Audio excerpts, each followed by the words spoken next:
and kindly don't forget to subscribe. So the first thing that you do, open your Chrome browser, then search TPAD2.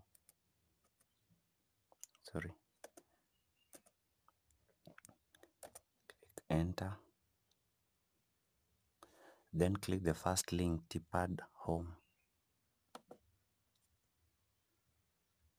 Then on the right top corner, click Login.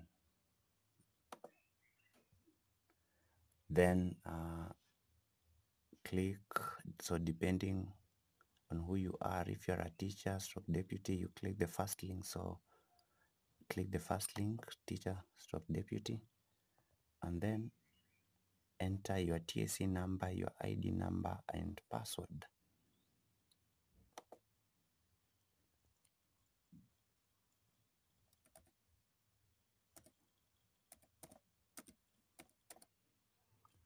Then click Login.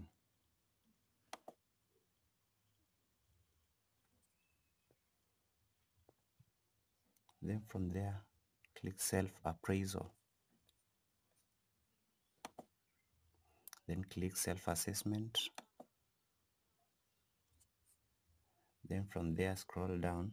You click here to scroll down. Then you click this one, the one that is complete. Click View Appraisal.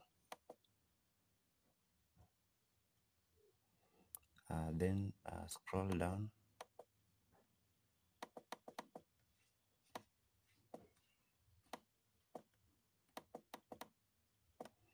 Click. So depending on the one that you want to print, you can print appraisal summary or print detailed appraisal. So just click that one, then you'll be able to print. Thank you for your time. See you in the next video.